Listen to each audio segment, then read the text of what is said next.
很多国家都对中国有敌意，但是巴西不一样。卢拉是个明白人，这三件事说明中巴这是双向奔赴。各位好，欢迎来到新乐锐评。在美国的反华政策影响下，很多国家都对中国有着莫须有的敌意。但是，眼观当前的经济形势，又有很多国家对中国有两副嘴脸。那具体表现为，需要和中国进行经济上的往来时，态度就会温和一些；但是在美国的霸权号召下，又时不时的在背后做出一些对中国不利的事情。这并不是个例，很大一部分西方国家都是这样。特别是在疫情和俄乌冲突对经济的冲击下，越来越多的国家想通过中国来挽救国内濒临崩溃的经济。但是在美国玩弄政治戏码的时候，这些国家又帮着美国对中国恶语相向。不过真心想和我国合作的国家也不少。去年呢，很多国家都举行了大选，我国现如今又收获了一个友好的合作伙伴。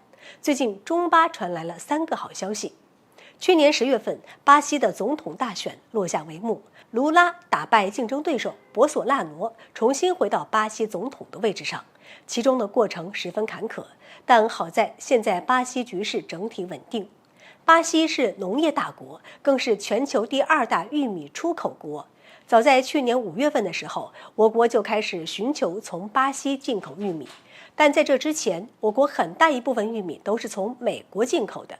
受疫情和俄乌冲突等因素影响，美国玉米价格涨幅太大，其中的不确定性实在是太多，扩展其他的进口渠道显得尤为重要。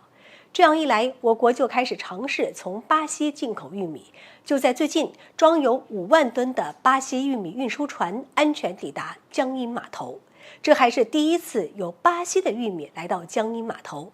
这艘玉米运输船的顺利抵达，对中巴之间的玉米往来具有非凡意义，为我国玉米供应立下了头等功劳。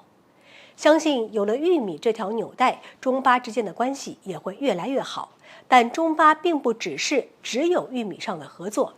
巴西圣保罗州的州长在和中国驻圣保罗领事陈佩杰会谈时说，期待和中国在清洁能源、交通物流以及基础建设等方面深化合作。他还承诺会为去往圣保罗投资的中企研究更多的优惠政策，并虚心向中国学习。从巴西圣保罗州州长的讲话中呢，我们能够看到，巴西对中巴友好合作那是持有积极态度的，这和美国等西方国家是有明显差别的。除此之外，巴西总统卢拉也毫不吝啬地向中国释放善意。中驻巴大使祝清桥近日向卢拉递交了国书，向卢拉转达了中方领导人的亲切问候和祝愿。卢拉也对此做出了热情的回应。卢拉在和驻大使交流的过程中，回顾了曾经中巴关系发展的难忘经历，并对今后中巴关系友好的发展表示了期待，说愿意和中方进行密切往来，深化合作。综合来看卢拉是个明白人，从他之前执政的时候就能够看出来。虽然过去了这么多年，国际局势都发生了很大的变化，但卢拉心中有数，只有紧抱中国这条大腿才是正道。